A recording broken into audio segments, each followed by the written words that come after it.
Welcome to the legal advocate channel. Legal advocate ચેનલમાં આપનું સ્વાગત છે. સ્ટેમ્પ ડ્યુટી કઈ તારીખથી લાગુ પડે? દસ્તાવેજ કરી આપ્યાની તારીખથી કે દસ્તાવેજ રજીસ્ટર થયાની તારીખથી? અરજદાર કંપની MS જૈન પ્રકાશ એસોસિએટ્સ પ્રાઇવેટ લિમિટેડને રાજ્ય સરકાર દ્વારા લાંબા ગાળાની માઇનિંગ લીઝ આપવામાં આવી. આ લીઝ સંદર્ભે એક દસ્તાવેજ તૈયાર કરવામાં આવ્યો, જેમાં સ્ટેમ્પ ડ્યુટી થતાં રજિસ્ટ્રેશન સંબંધિત વિવાદ ઊભો થયેલો. રાજ્ય સરકારના સ્ટેમ્પ અધિકારીઓ દ્વારા દસ્તાવેજ પર વધારાની સ્ટેમ્પ ડ્યુટી તથા દંડ કરવા માટેનો આદેશ આપવામાં આવ્યો, જેની કુલ માંગણી કરોડો રૂપિયામાં હતી.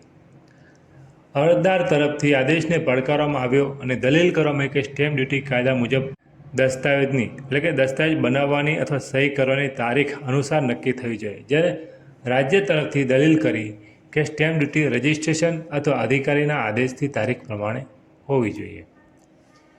મધ્યપ્રદેશ હાઈકોર્ટે કાયદાકીય વ્યાખ્યા કરતાં સ્પષ્ટ કર્યું કે સ્ટેમ્પ અધિનિયમ મુજબ સ્ટેમ્પ ડ્યુટી ઇન્સ્ટ્રુમેન્ટ પર લાગુ પડે છે. કાયદેસર રીતે જ્યારે એક્ઝિસ્ટ કરે છે, જ્યારે તે એક્ઝિક્યુટ એટલે કે સહી અથવા બનાવવામાં થાય છે. રજિસ્ટ્રેશન એ એક અલગ કાયદાકીય પ્રક્રિયા છે જે ઇન્સ્ટ્રુમેન્ટને પબ્લિક નોટિસ અને લીગલ એન્ફોર્સમેન્ટલી આપે છે, પરંતુ ઇન્સ્ટ્રુમેન્ટની જન્મ તારીખ નથી. એટલે કે સ્ટેમ્પ ડ્યુટીનો દર તથા જવાબદારી ઇન્સ્ટ્રુમેન્ટની એક્ઝિક્યુટિવ ડેટ મુજબ એટલે કે રજિસ્ટ્રેશનની તારીખ